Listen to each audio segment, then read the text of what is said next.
Good evening, everyone. Let me have a look and see if we are live. And yeah, excellent connection. YouTube tells me, and we should have no streaming issues. I fixed the technical issue that I had earlier. Yeah, thank you guys for being here. Good to see you all. And I'm sorry about the little technical glitch I had for a few minutes with Thunderous and at the earlier show. And shout out to Thunderous. Please check the previous video. Join his channel as well. Really interesting guy, raises some incredible points of view and brings questions that we need to ask, and he certainly made light bulbs go off in my head. So yeah, I see we've got John Doe, we've got Veronica, Dodzor, hello guys. And let me see.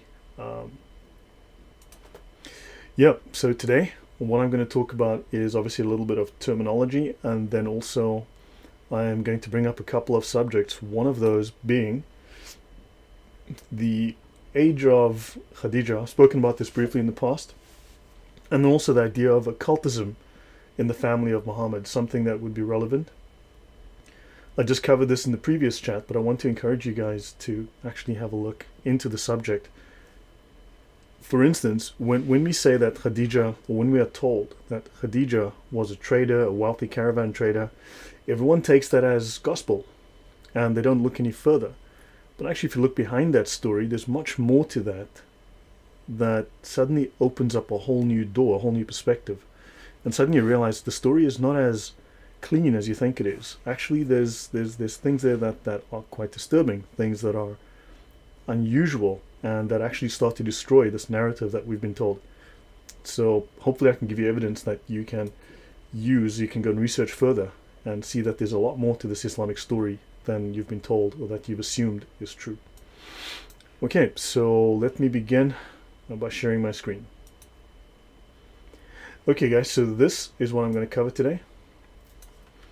So I'm going to show you one or two sections from the famous but unauthentic stories from the Seerah of the Prophet Muhammad.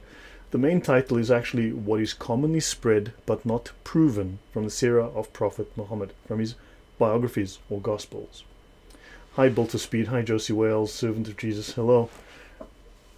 Is immorality also connected to Gnosticism, is a question from servant of Jesus. So for many Gnostic sects, and I can certainly say this is true of Islam, of its higher level of scholars who practice what is called ibaha, or antinomianism. Antinomianism is a term meaning against the law. This would be to violate the law of God. That you can, in other words, you're above the law. You can act against the law with no penalty. So from that perspective, the higher levels of scholars in Islam are able to do things which are otherwise considered immoral. However, immorality, or to act contrary to the law of God, is, at least to the, if we say God, I'm going to say Yahweh, and when I mean Allah, I mean Allah, because I dislike using God for Allah. God is Yahweh, right? The Christian God, the one true God. Allah is, yeah, whoever Allah is, whatever Allah is.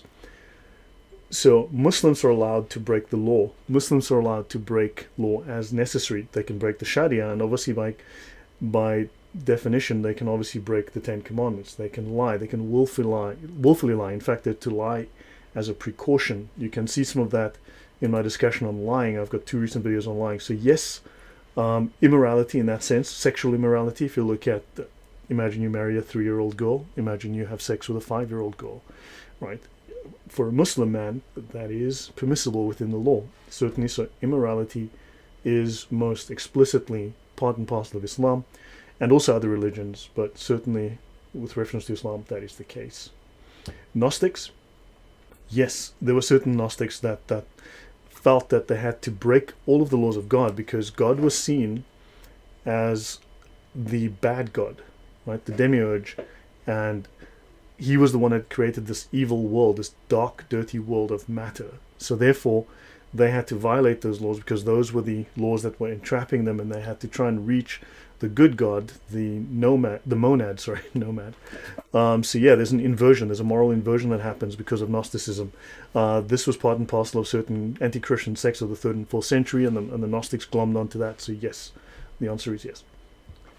Hi XYZ, welcome, good to see you. Okay, so let me see. Famous but unauthentic seerah from the Prophet Muhammad. Let's actually have a look at that, since I just covered that, I want to put this over here.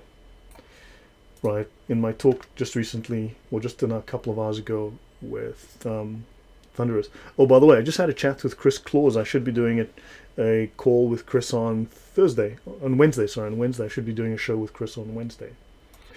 Servant of Jesus says, thanks. I also read that the Greek pagans would have sexual orgies. Yes, they did. I mean, ask yourself, what's a harem? What's an Islamic harem? All right, guys. So I'm going to get this out the way. Discuss this with Thunder. So what is commonly spread but not proven from the Seerah of the Prophet Muhammad? Famous but unauthentic stories from the Seerah of the Prophet Muhammad. Fantastic stuff. Let's go to page 15. 1.5, not 5. Links are in the description, so please have a look. Download for yourself. The report.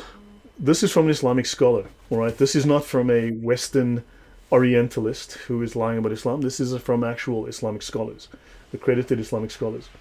The report of the marriage of the Prophet to Khadija bint Khuwaylid while her age was 40 is from the weakest of narrations.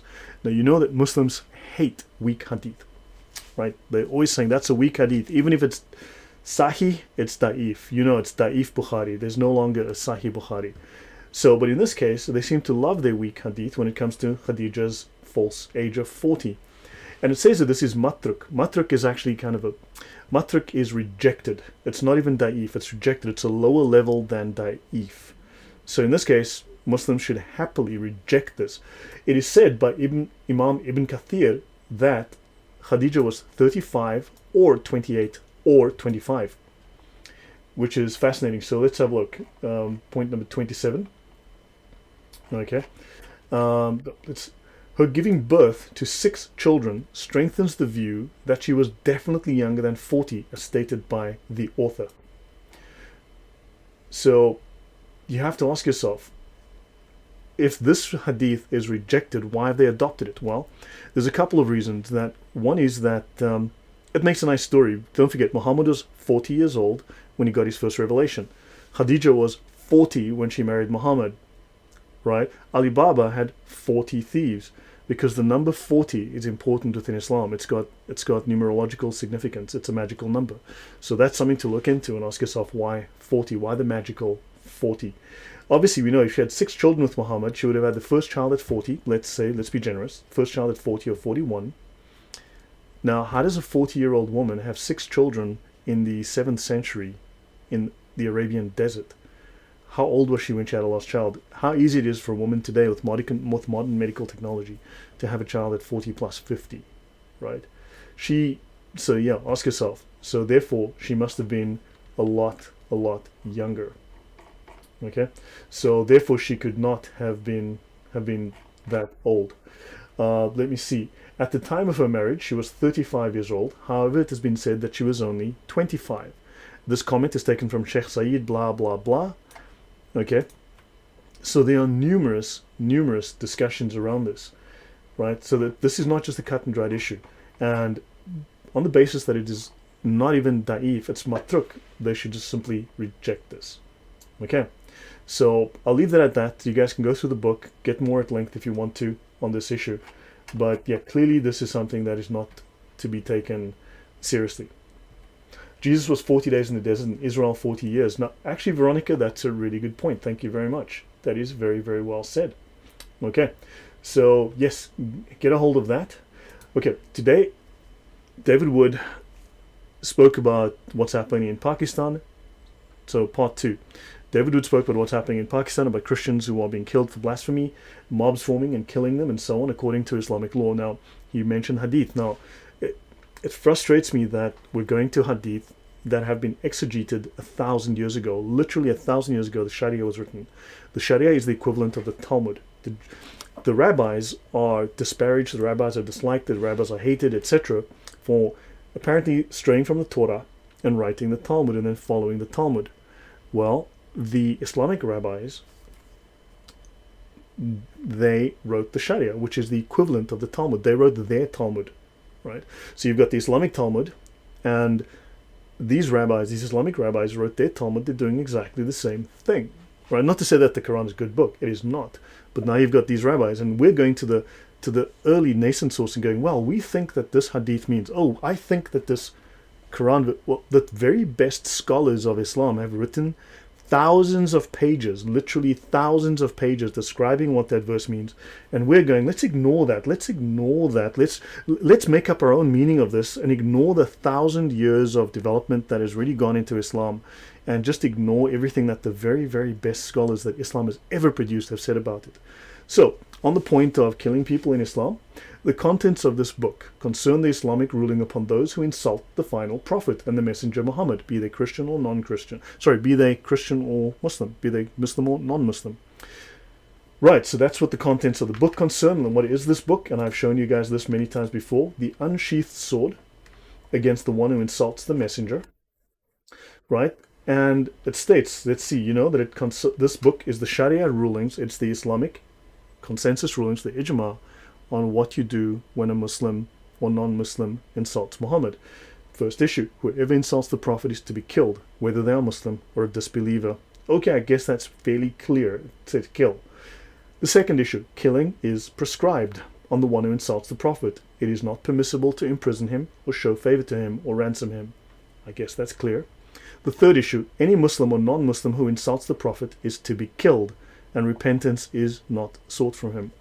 I would say this is very, very clear. Okay?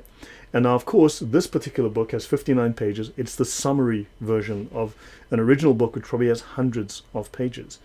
Now, why are we trying to do exegesis of Imam Abu Dawud, right, of one verse or one hadith that has 50 words in it, when we can literally go and read a book that has dozens and dozens and dozens of rulings and applications and permutations and connotations and situations describing exactly what's involved? Okay, an actual book of law, because Islam's a religion of law. It's also a religion of politics. So, of course, what we do is we go, well, you know, Islam, you cannot separate church and state. And what happens is Islam's also a political system and it's a legal system. So what is logical is to ignore the church and state connection, to ignore the politics, ignore the legalities, and let's focus on that 1% that's just the religion. Let's ignore the other 99% because that's what smart people do. So yeah, I failed to see the logic, but fine and well. So do understand, it is very, very clear that we can now go to books like this that have loads and loads and loads of rulings. And of course it states here, the Muslims have a consensus. Whoever insults Allah or insults the messenger or rejects anything from what has been revealed, you're a disbeliever. And I do not know anyone who differed concerning the obligation of killing such a person. Scholars have consensus that whoever insults the messenger by attributing a defect to him, then such a person is a disbeliever. Clearly this is telling you Muhammad is perfect. To not believe that in Muhammad's perfection is death. The Muslims who insult is killed, and also the non-Muslim, as we saw. There is no disagreement. This is the view of the four Imams and other than them.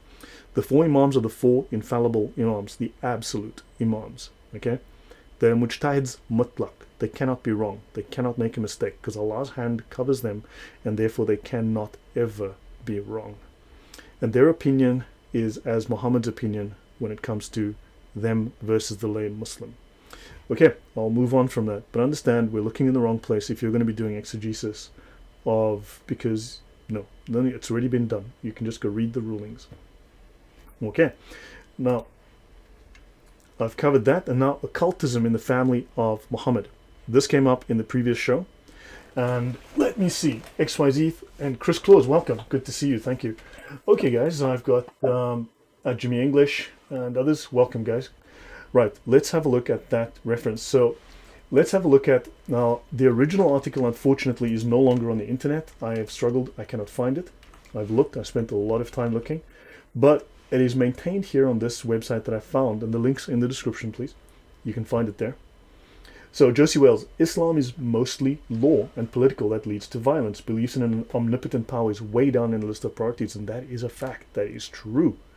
Islam is a deen. A deen is political subjugation and control, political domination, humiliation and subjugation of others. Right? That is the actual definition of deen. It's political domination, subjugation. It is not a religion. Is only a minor portion, a minor definition within that. Right, now occultism in the family of Muhammad. So now let's look up the word husband. And I want to clarify this for you guys. We're always told Khadija was a trader, a wealthy trader. She was a wealthy merchant. Let's have a look at some of her past history according to this writing by this doctor, whatever his name was. Let's go back to the top here. Dr. Rafat Amari. Assuming this is all true, legit, whatever, I'm just going to take it on at face value for now. Khadija was married to Nabash bin Zarareh bin Waqdan, with lots of question marks, a visionary for the jinn. Now, in the Jahiliyyah, the time before the condition of ignorance, prior to the coming of Muhammad and the establishment of Islam, the jinn were a common phenomenon within the Islamic, the pre-Islamic Arabian culture, the pagan culture. Jinns were powerful spirits, also called Satans. There were many Satans. They could at any time impose themselves on humans. They could possess a human and they could trick them, they could control them, they could ruin their lives, or they could make them wealthy, they could make them successful, they could make them famous. The poets of the era would be possessed by a jinn. I'll be talking about this in the future. I'm busy. I thank you guys again for all the donations I've received. Thank you very much. I've actually bought some books recently, and I'm busy working on some presentations on the basis of this, talking about the Jahiliyyah, the time before, the pagan era before the coming of Muhammad, which should give, it's basically I'm doing on a history of Islam prior to Muhammad's arrival, how the pagan connection, the pagan history, the culture of Islam, the culture of the Arabs actually feeds into and informs Islam as we know it. So you can see these roots and connections. And we'll actually do a much better biography, provides a much better understanding of the Quran. Okay, now, these jinn would possess the poets, and they would create in the poets the ability to tell incredible poems that would inspire them to superhuman feats of poetry. Okay, because there was no writing, so orally was the only way to preserve history and to tell stories, and therefore these guys would create these amazing oral recitations, recite. Right? The jinn appeared to Nabash in the form of an old man to give him information. Abu Bakr, we know who that is, was his most important disciple. Okay, Abu Bakr remained a close friend of Khadija, eager to obey her when she declared Muhammad was the prophet instead of her former husband who had died. Now notice, as a wife of a visionary of jinn, someone who channeled an evil spirit, these jinn were evil. They were considered, the more evil they were, the more powerful they were, the greater your skill as a poet within that culture. This gave Khadija prestige because many Arabians consulted jinn visionaries and gave them money. This explains why Khadija was wealthy. Now the fact is that we can assume from this, we can infer from this that her wealth was derived from her husband's skill, not from trading. Maybe that came afterwards. So first, through the channeling, because he had such a skill, he had this connection with this familiar, this evil spirit, this jinn. They developed their wealth. He died. She lost her cash cow. She took that and started her business. Yes, trading. So they're focusing on the trading, which came after, but what came before? What came before? And she had caravans which brought goods from Syria to Mecca. After he died, she employed Muhammad and then married him, although he was 20 years younger than she. Now, interesting, right? So maybe she made her wealth from having someone possessed by an evil spirit telling the future. Now Muhammad was suddenly accosted by an evil spirit in a cave, and she thought, double jackpot. Now I've got a second guy who's got an evil spirit speaking through him. Bob's your uncle. I'm in luck. I'm going to make some more money. Going to make me a fortune. Because her first husband had an evil spirit talk through him, and now the second husband had an evil spirit that wanted to talk through him, or talk for him, or talk with him, or whatever. You figure it out. Make sense? Okay. Let's see, any questions or comments? The wife of the Oracle of the Jinn, Khadija, correct. She would have had to have money to start buying the caravans. That's from Chris Claus, and that is correct. And she got the money from her husband, but he died, so the cash cow died. The goose that laid the golden egg was dead. So please keep that in mind. Okay, read the article, link in the description. There's a lot to be unpacked here, and I'm still trying to understand the background, the basis of this, to go through this and then see how I can present this material more thoroughly in the future. So let's move on. So that's out the way. So now I'm going to go to Darura, which is the return to one of the words we've had in the past. Right. So I want to go into this. So Darura, we've covered this in the past, and I want to, I was stuck in South Africa, right? Nearly stuck in South Africa. So that's why I haven't been online for a couple of weeks. So Darura, also known as Ittirar, necessity in law. Now, someone asked me earlier if the ability to be immoral, antinomianism, is part and parcel of gnosis, of Gnosticism. You'll see now it's also the ability to break the law is also part of Islam. Necessity has a narrow meaning in what may be called the technical state of necessity, right? To do some action forbidden by the law.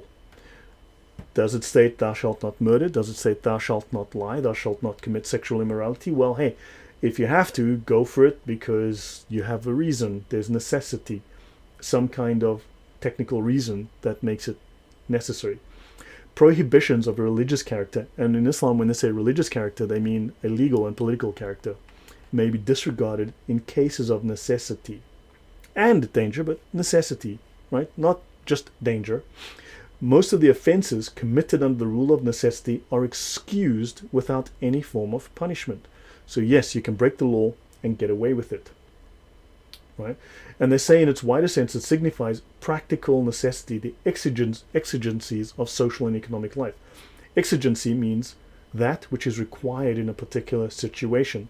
In other words, to do whatever you need to, whatever it takes, by any means necessary, right? So if there's an exigency, an emergency or a need, it doesn't say an emergency, but just necessity. It doesn't say emergency, it doesn't say just danger, just necessity. Let's have a look here. Let's discuss the nature of the Sharia, right? This is from a thesis on Al-Shar'ani, who wrote a book called the Mizan al-Kubra, The Great Balance, or the Supreme Scales, which talks about Sharia law. And what is interesting from this book, it talks about the harmonization of the four schools of Islamic jurisprudence, the fiqh, right? And how these differences were ironed out. Now, Muslims will always tell you that, look, the four schools, the scholars disagree. Yes, they do. They also agree. And in fact, they agree on a lot more, several times more, than on what they disagree on. The accepted ratio is roughly 1 to 4, right? Or 75% of the things they agree on, and 1 to 3 then. So, and 25% of things they might disagree. But the things that they disagree on are not issues that affect the fundamental understanding of Islam. These are just minor cosmetic issues, surface issues, not fundamental to the understanding and practice of Islam. Okay, XYZ, thank you very much for that comment. I appreciate it. Veronica says, from what I heard from other channels, I thought Muhammad was completely unhistoric. How does this go together? Look, I mean, I don't know. If you got proof, if you can bring me dyed in the wool, solid brick level, brick to the toes level proof, okay? But no one has that yet, okay? We've got to work with what we have. This is the current narrative, and fine, we can pick it apart and say this narrative doesn't make sense. That's true, but we don't know, because quite honestly, as far as I'm concerned, these early Muslims, they rewrote this narrative, they made up their own story, and then they expunged, deleted, burned, erased the record, so to make it incredibly hard. We can only infer. Okay, and of course, Islam teaches obligatory lying. It's in the Sharia, it's in their law. Lying is obligatory. Not, well, you know, maybe let me think about it. Actually, no, it's a bad idea. God says don't. No, God says lie. He says lie all the time. Lie as a precautionary measure. That's Islam. So they can lie because it brings glory to Allah. Now, to discuss the nature of the Sharia in terms of what I'm discussing here. So the Sharia of Muhammad is the continuation and the perfection of the Sharia which was sent down to all his predecessors. So they're the Sharia of Moses, the Sharia of Abraham, the Sharia of Noah, right? The Noahide laws that everyone loses their minds about.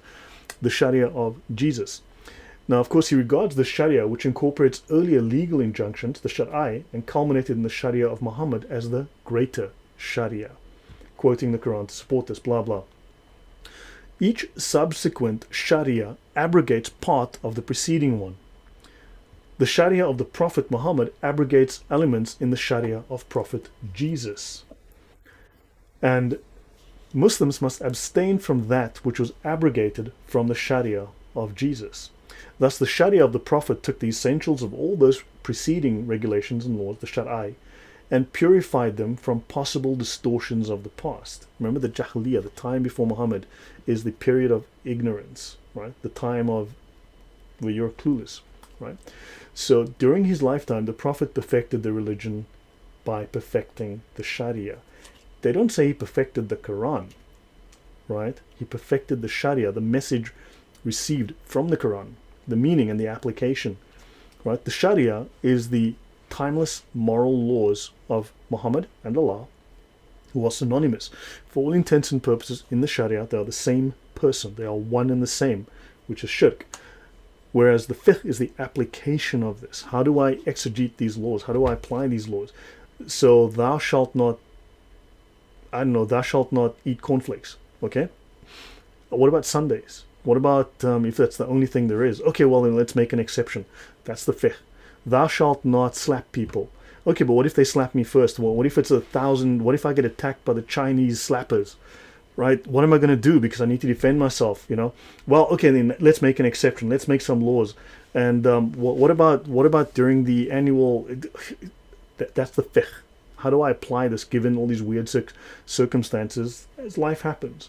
So when Jesus descends for the second time, the Sharia of Muhammad will be revealed to Jesus through the tongue of Gabriel. So Gabriel will teach Jesus the Sharia of Muhammad. Jesus will acknowledge the reality of the Sharia of Muhammad. So Jesus will then accept and effectively bow and pray behind Muhammad and accept the new law of Muhammad, which replaces his. And none from among the prophets, nor from the ulama who came before and after, will go out from the orbit of the Sharia of Muhammad. All within the state, none outside the state. That was Gramsci, the founder of fascism, but it looks like Muhammad beat him to it.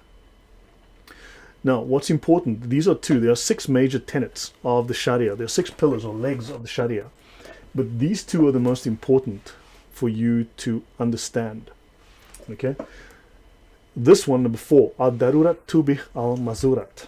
Necessities permit the forbidden. So if you have to, break the law, every law. Violate every moral law. Deny Muhammad, do whatever you need to do, but it is permissible. Okay? All is permissible. Evil is permissible. Al-Maqasid akadu min al-Wasail. The aims are more important than the means. We would know this in English as the ends justify the means. Understand, the ends justify the means. This is the moral underpinning of Islam. This is the final moral underpinning. Do what thou wilt. Necessities permit the forbidden. Do what thou wilt is the whole in the law. Right? Do what thou wilt is the whole of the law, which is the foundational understanding of Satanism. Do what thou wilt is the whole of the law. Anton LaVey and all of those guys who were into their satanic cults, right, and others. And the aims are more important than the means. So you worked it out, but this means that Islam is pure immorality and pure evil, and it is satanic. At its core doctrine, it is satanic.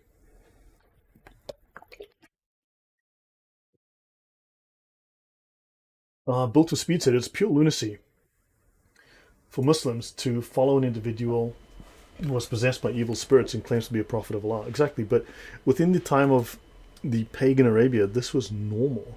Such possession was considered normal. Once I finished the book and I finished some notes, I am halfway through the book.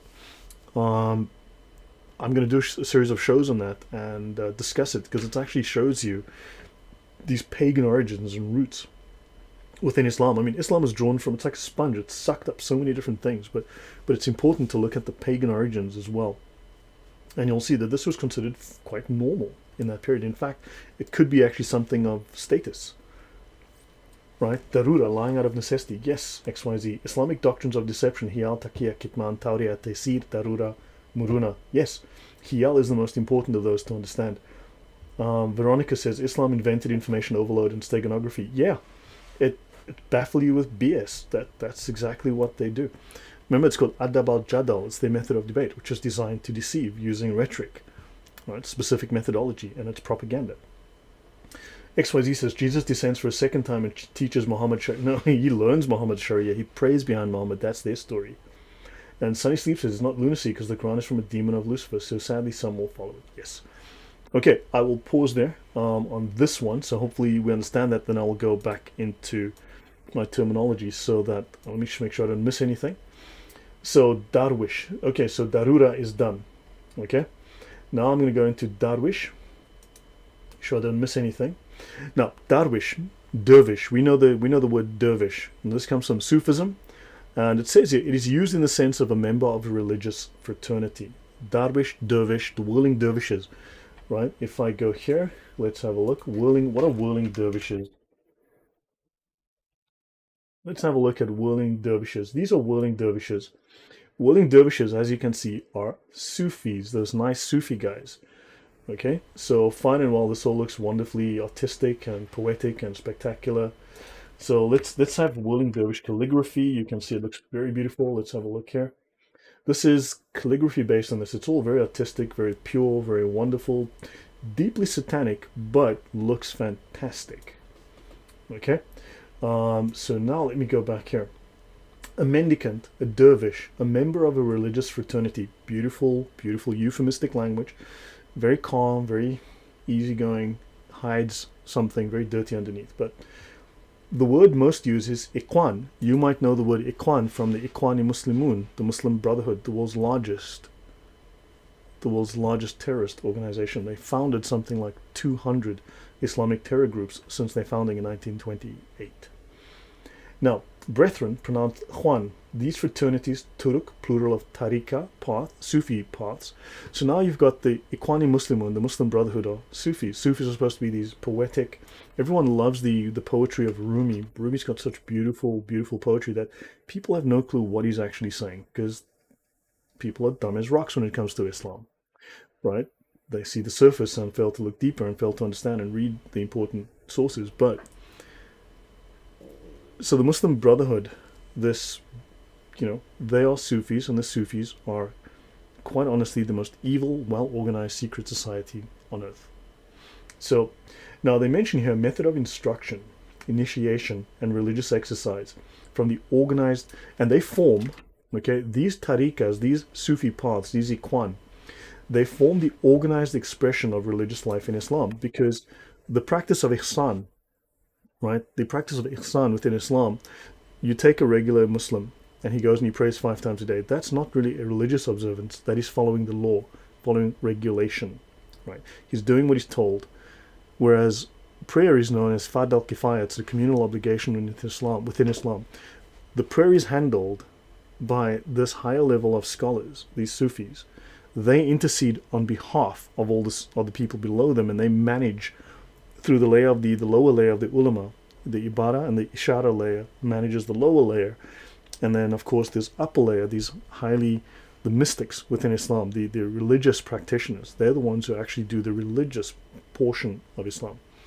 And they intercede on behalf of everyone else, and they practice.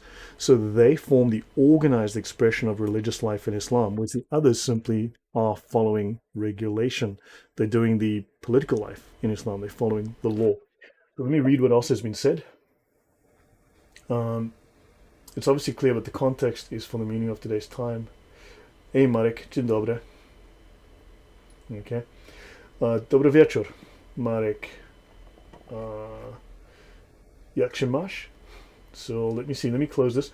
Okay, so now we've got that done. So hopefully that is, actually no, I need to go from, page 1, okay, volume 2. So now I need to go to volume 2, page 178. Okay, so let me go there so I can bring up some additional information on that. Darvish, seeking doors, comes from Darvish, seeking doors. And the word most used is Ikhwan, brethren, right? Pronounced Khwan. These fraternities, as we've mentioned, okay, they form the organized expression of religious observance within Islam. Hey, Biblicist, welcome. Hey, you and I need to chat this week. Got some stuff I'd love to chat with you about. Now, dervishes, the Sufis, they practice a thing called dhikr. Dhikr is a normal part of Islam. But dhikr brings with it a certain, okay, so they don't really explain it to you, I'll discuss it elsewhere, but dhikr brings with it a certain heightened religious exaltation and a pleasant dreaminess. This is going into these heightened, these non-rational states, these pre-rational and post-rational states I've discussed in the past. But notice, but they go also with the hypnosis. These guys are doing self-hypnosis. They're going into hypnotic states, altered states to enter into communion with God. They're not just praying, they're doing ceremonies, occult ceremonies, they're performing magical rituals. Why would you need hypnosis? Why would you want to self-hypnotize yourself? Because they're trying to become the Superman, the perfected man, the Qutb, the Insan al-Kamil, because Muhammad was the perfect man. Okay, Muhammad was the perfect man, and they are trying to become the perfect man. They're trying to commune directly with Allah and this is denied to the average Muslim. This is the domain of these guys. So they go also with the hypnosis, either as excitants or consequent certain physical states, altered states, and phenomena which have earned for dervishes the various descriptions in the West of barking, howling, dancing, etc. So there's a lot more to Islam than just, well, just pray 5 times a day, pay the zakat, kill apostates, and kill your daughter if she dishonors the family. Islam's not just about those 4 things. There's also, that is the Sharia side, that is following the law side. There's also the mystical side, almost uninvestigated, almost unknown, and this is something I'm trying to unpack. It's not easy, but I suggest that you guys possibly take this material, start looking into it, and realizing there's a lot more to Islam, and stop just blaming the Jews and the Roman Catholic Church for being behind the Freemasons. Maybe look into Islam and realize Islam is a highly developed occult side, a deeply developed occult side that you know nothing about. Okay, so let me see what else we've got here. Now I'm going to go to Dawah, back to Dawah. I've got a little bit more to say about Dawah, and Dawah happens to be on page 182.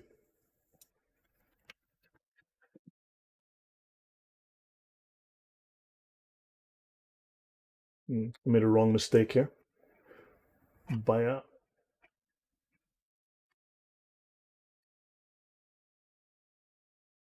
volume 2, page 68, 182. So okay, let me go back to 1. Let me go find myself Dawah again. My bad. My humble apologies. I made a wrong mistake.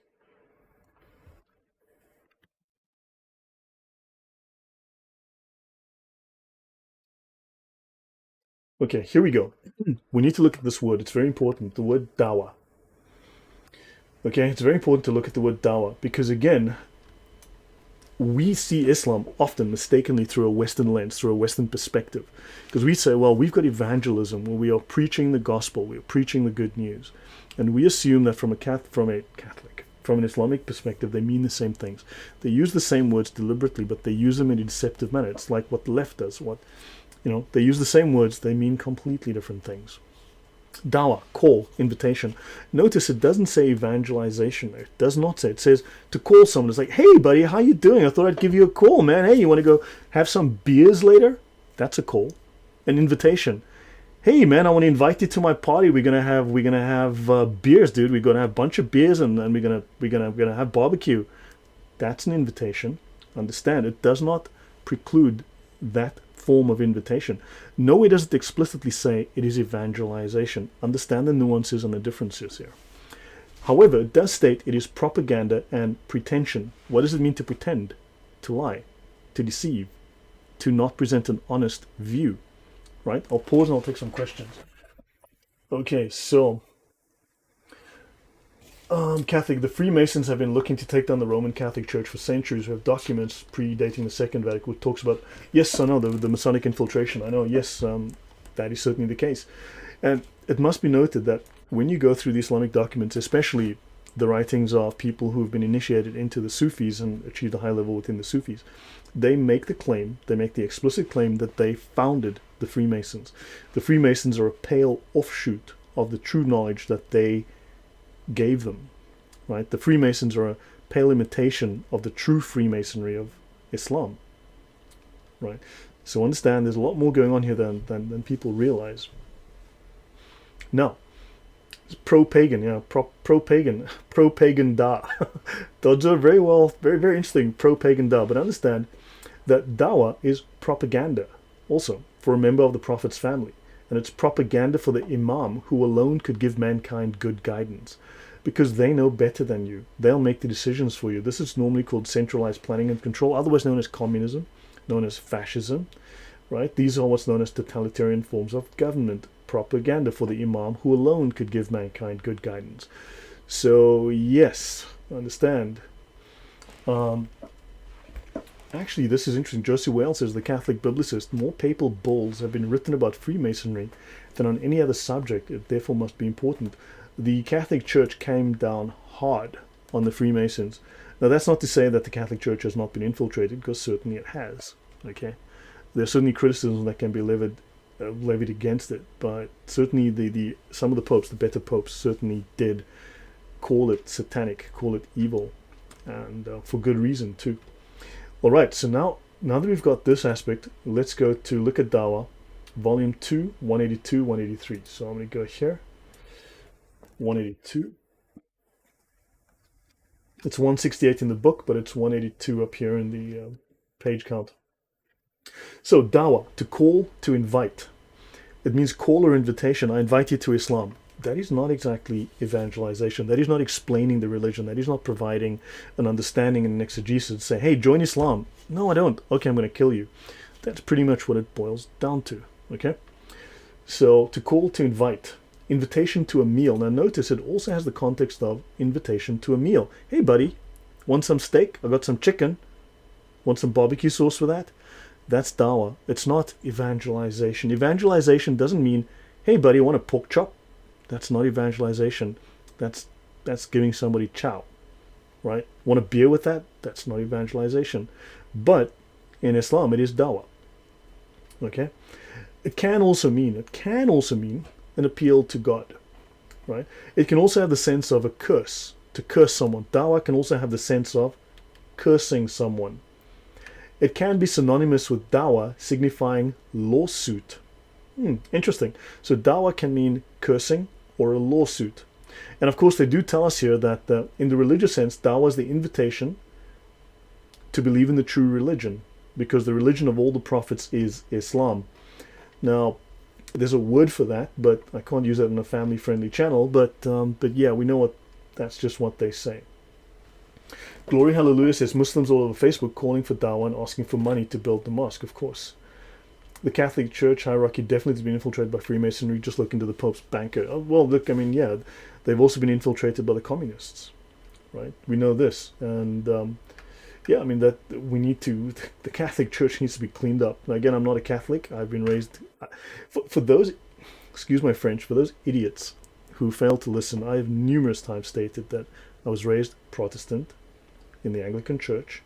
I grew up in the church. I have family that have been priests and bishops, so I've had senior members, senior clerics within the church. So no, I'm not a Catholic and I'm not a Jew.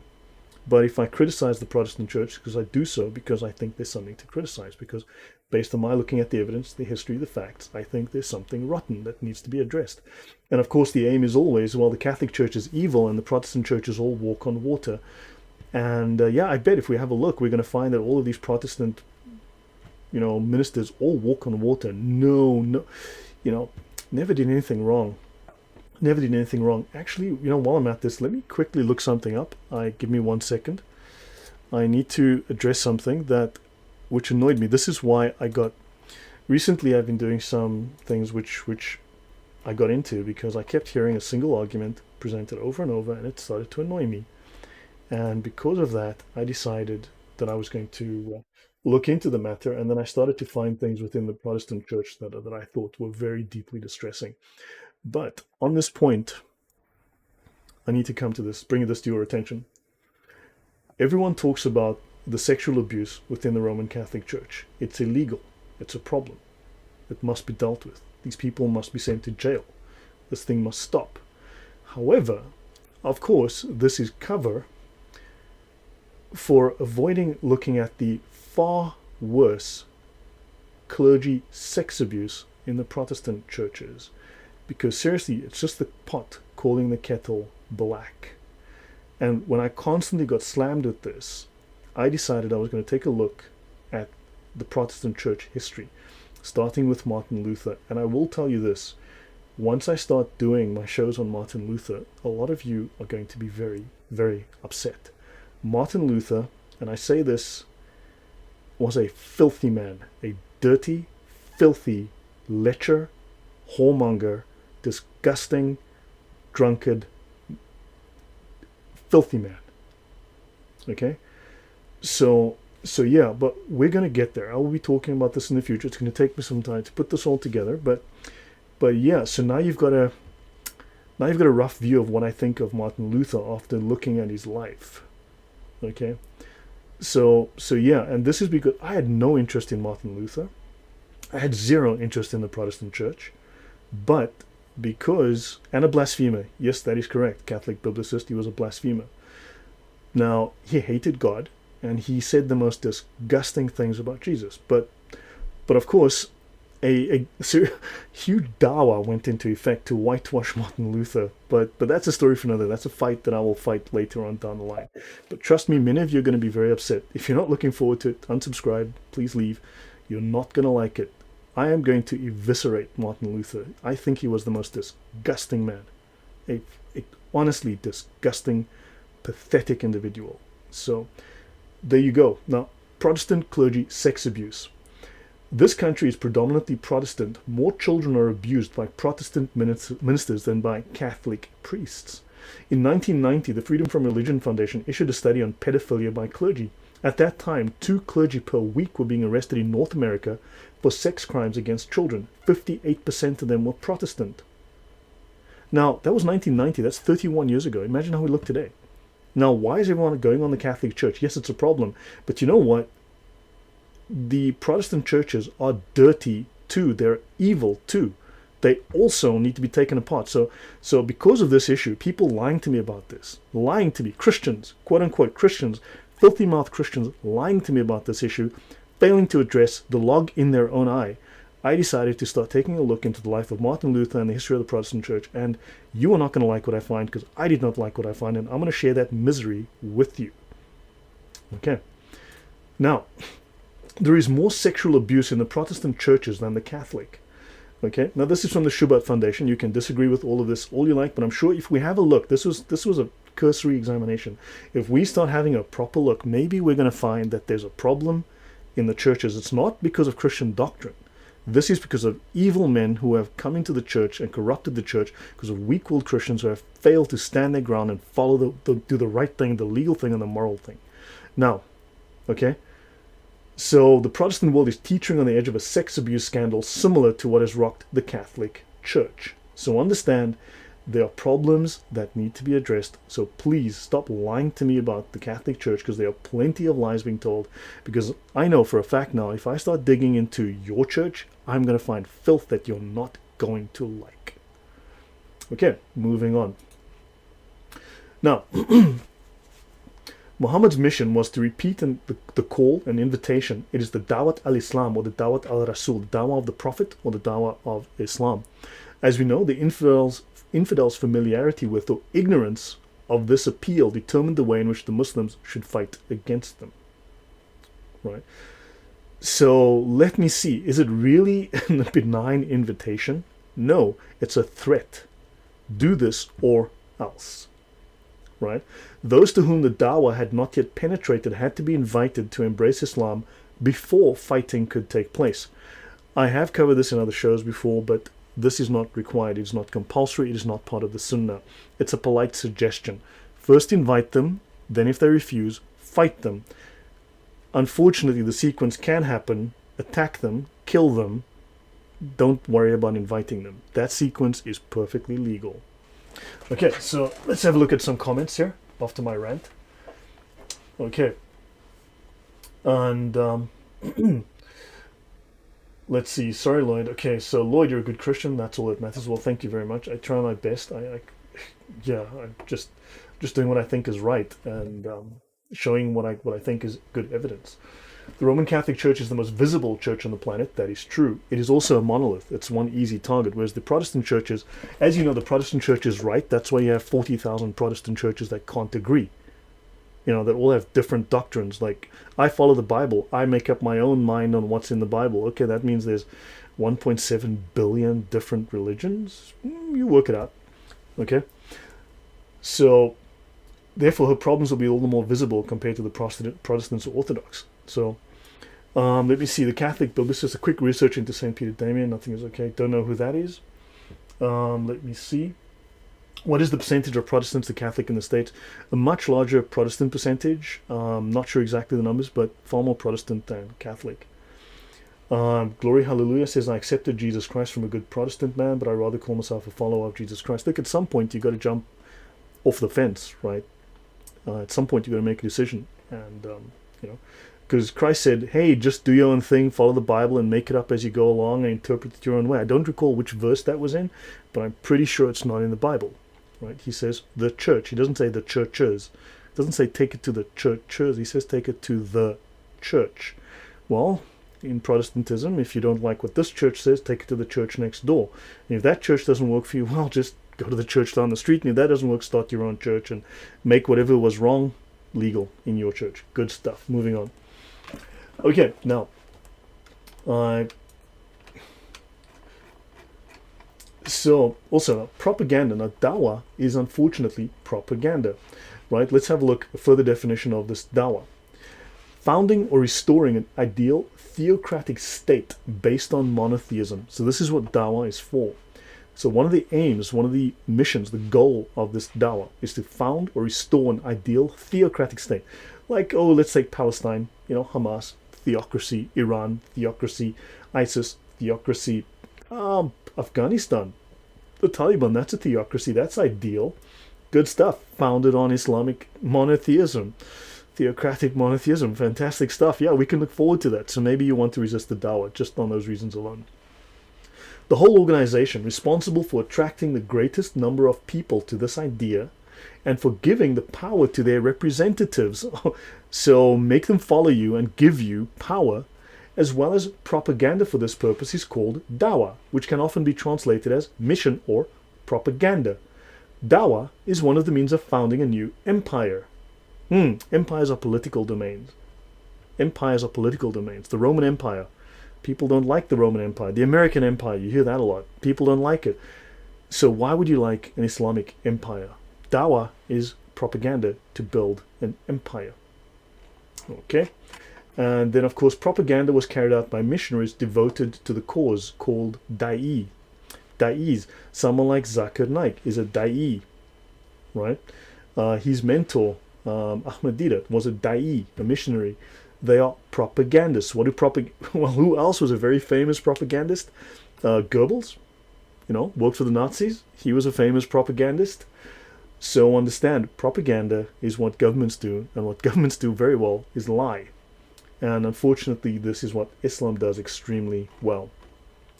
Dawah is well known as applied to the widespread Ismaili propaganda movement. Constantly the word propaganda comes up in connection with Dawah.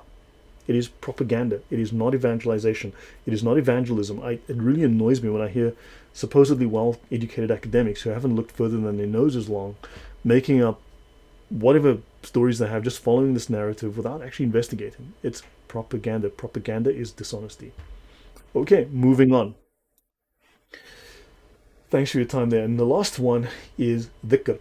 Okay, 169, 183, just make sure that I have covered this. Okay, last entry is this one here. Dawah.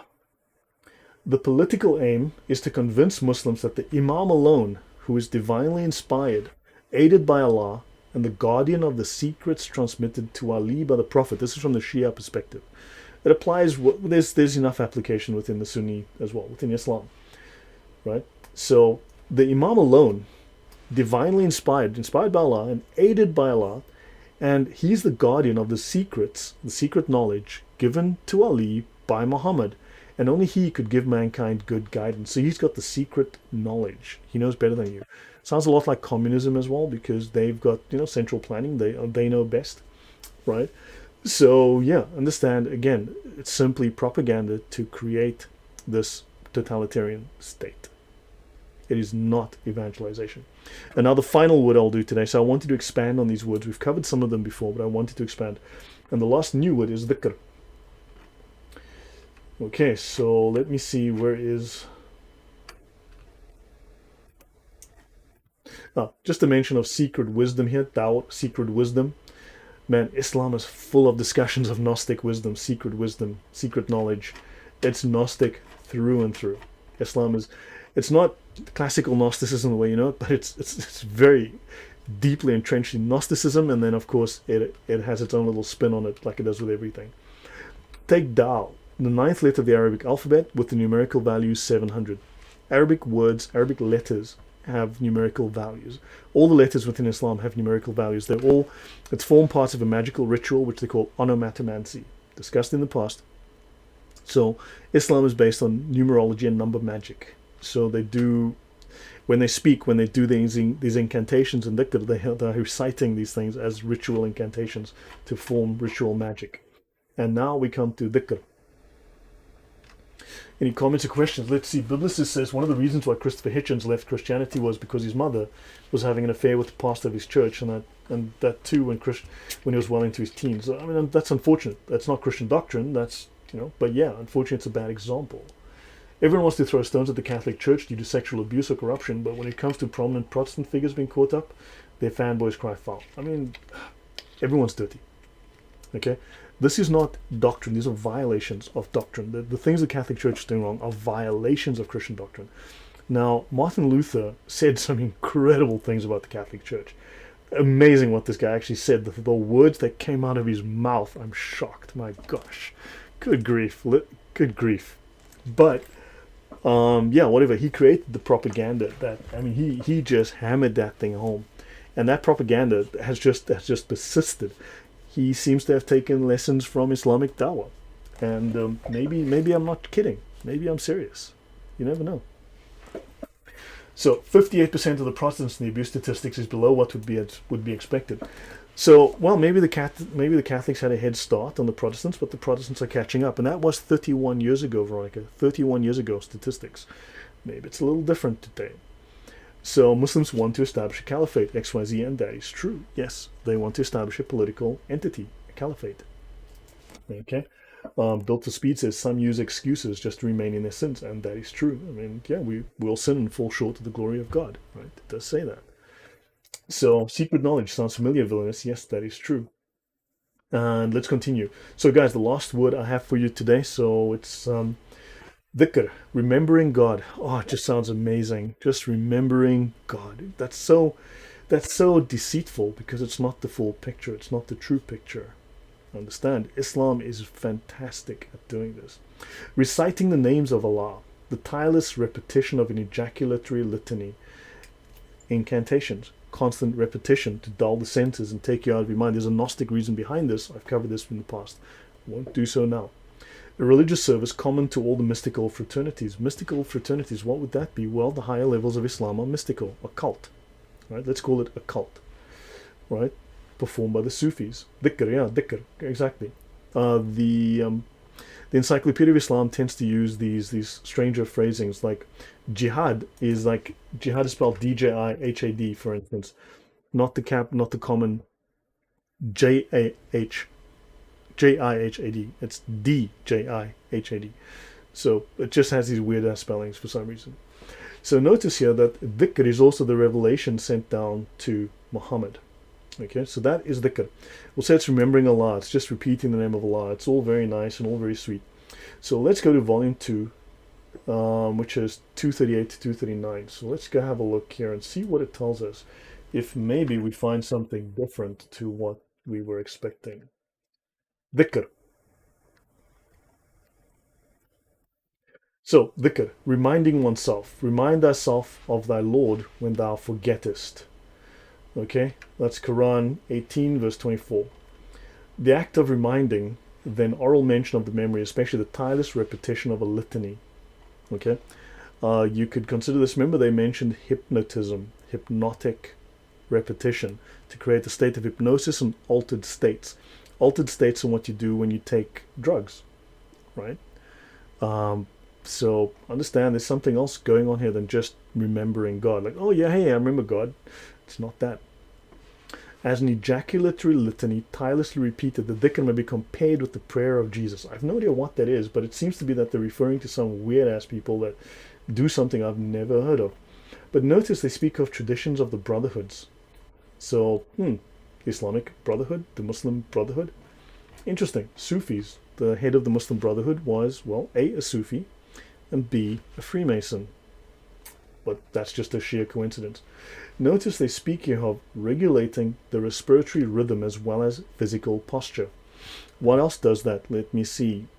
Hypnosis, yoga, transcendental meditation. So, sounds like a mock copy of the Jesus Prayer, says the Catholic biblicist. And yes, XYZ, Muslim Brotherhood. They have these methods and means of entering into these states, these non-rational, what they call the pre-rational and post-rational states. Remember, from a Gnostic, in Islam, matter and earth is cursed. The only thing, actually, let me show you that so that I can actually show you the reference here.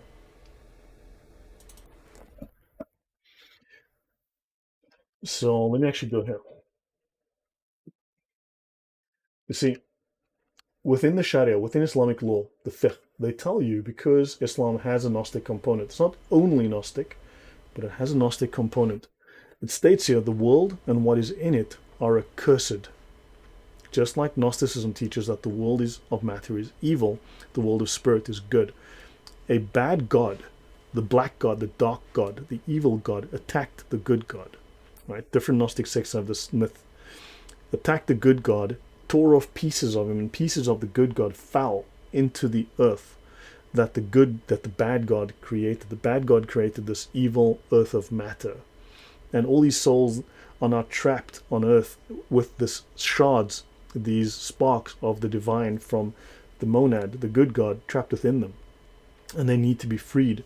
And these guys are doing these exercises to free themselves and commune and have their spark, their soul, touch. That's why you have this barakat. Whenever you say do something good, you say salam alaikum, you get a point. A little spark goes to heaven. A little spark goes up. That's part of that idea, where that idea comes from within Islam. But there's a point I want to make here. Just get my thoughts back on track.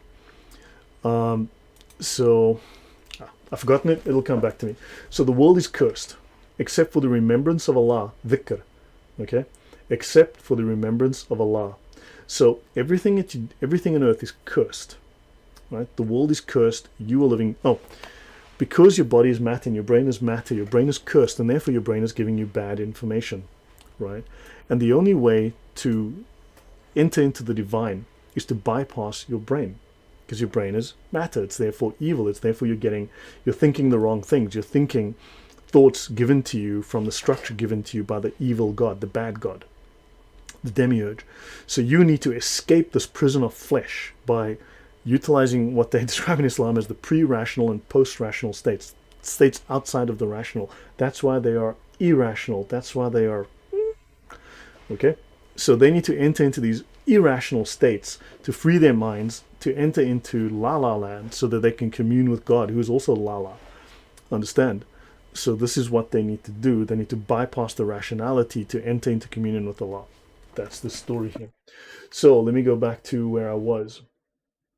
Dhikr. So they are regulating the respiratory rhythm as well as the physical posture. Right? So they are doing things, they are going into various states.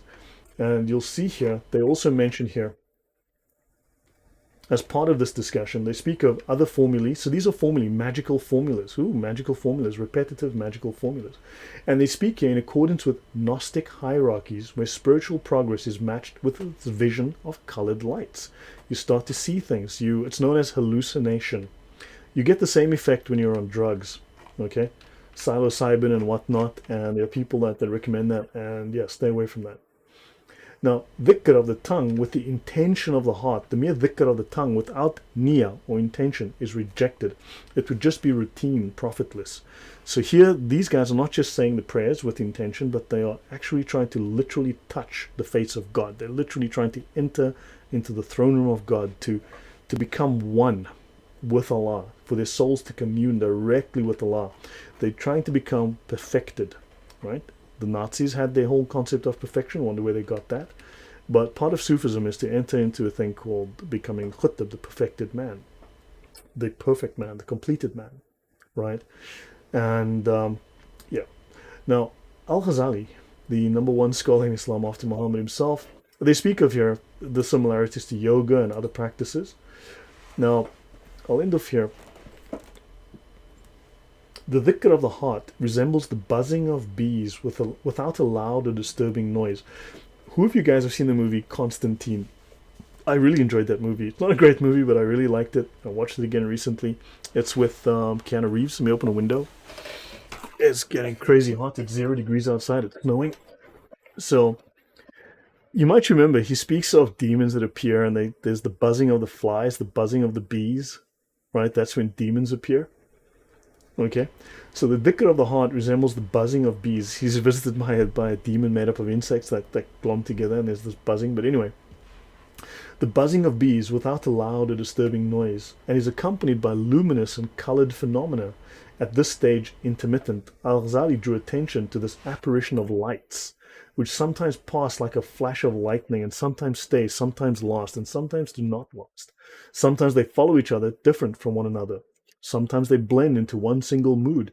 He explains them as gleams of truth released by God's goodwill, by Allah's goodwill.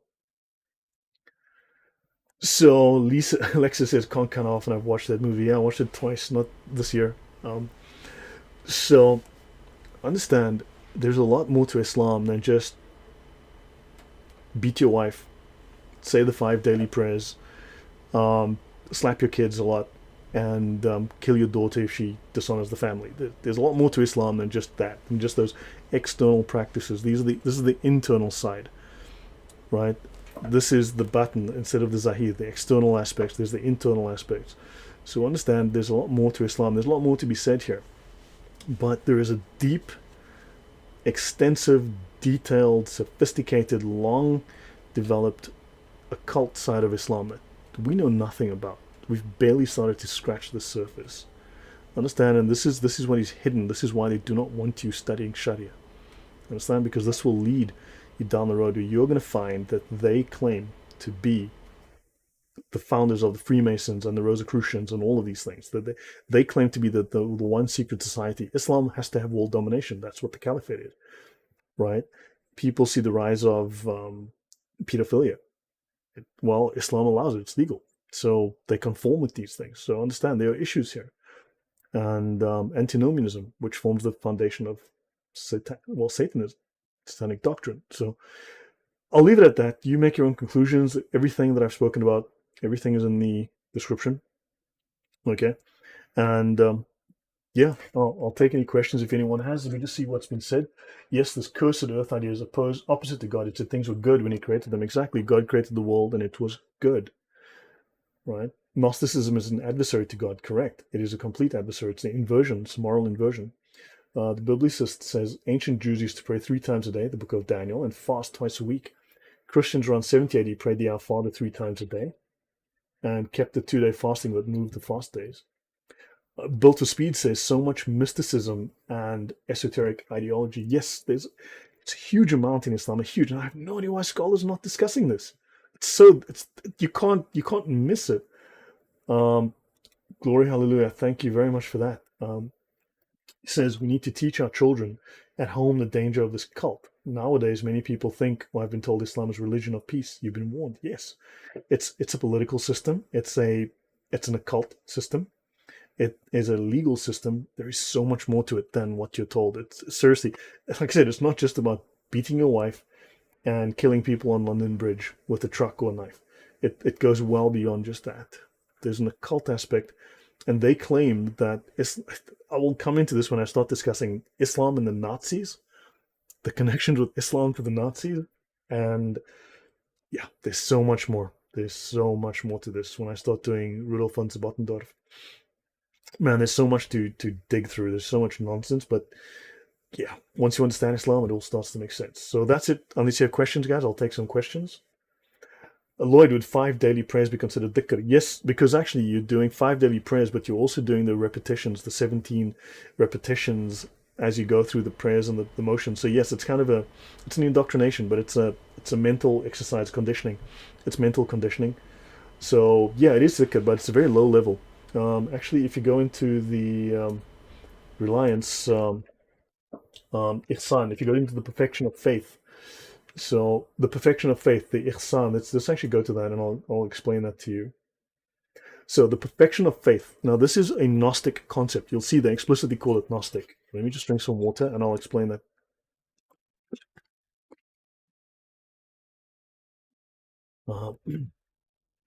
So the perfection of faith is to adore Allah. Oh, so sweet. As if you see him. And if you see him not, he nevertheless sees you. Don't forget, elsewhere in the Sharia, it tells you that Allah always stands ready to threaten his believers. Okay? Allah always stands ready to threaten you. Right? So that's something that is always the case. I should stop looking over there. I'm seeing it here too. So anyway, got these two huge monitors, and this one's quite far away, so it's actually kind of scary. And when this text is small, I got to because it's much further than the length of my arm away. Okay, so I wish I had. Okay, now for now they speak of spiritual stations. Okay, there are multiple spiritual stations. One of the earliest spiritual stations is one of annihilation. So these Sufis go through these spiritual practitioners go through these stations, and they have to do various things to achieve the enlightenment and to enter into the throne room of Allah, to escape the prison of flesh, to escape the accursed earth. Right, but the perfection of faith, right, within Islam, for your lay Muslim, is only this: number one, just the first level, to worship in a way that fulfills its obligations by observing all its conditions and integrals. This is merely following regulations, following the law, doing what you're told. Right? At its basic level, it's simply you just got to follow these fundamentals. Do this, you're good. That's it. Right? However, for the higher scholars, they have to do the first, but they also have these two additional layers. Let's see here. Do this while immersed in the sea of Gnostic inspiration, the Mukashafa. Okay? And they mean Gnosticism, as in the way you know Gnosticism. Right? They have little quirks on it, but that's fine. So, if you're a serious Islamic scholar, you're not only going to worship in a way that fulfills the lower level, the Sharia side of Islam, but now you're moving into the Haqiqah side of Islam. Okay? So you must do this while immersed in this mental state, these pre-rational, post-rational states they speak of, immersed in the sea of Gnostic inspiration, the Mukashafa, until it is as if the worshipper actually beholds Allah Most High, this being the station of contemplative spiritual vision, the Mushahada.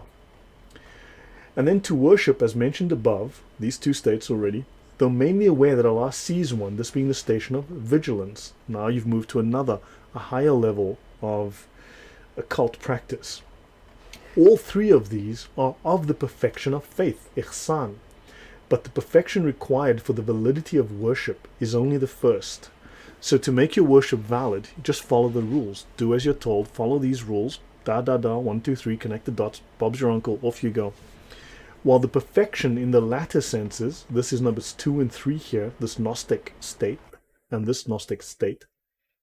Perfection in the latter senses is the mark of the elect and not possible for many.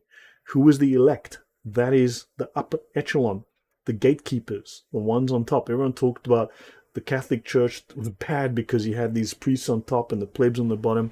Islam has that, but it's all good, right? Because you're a bunch of hypocrites. Because you just hate the Catholic Church. You don't really care about what you're saying. You just want to destroy the church.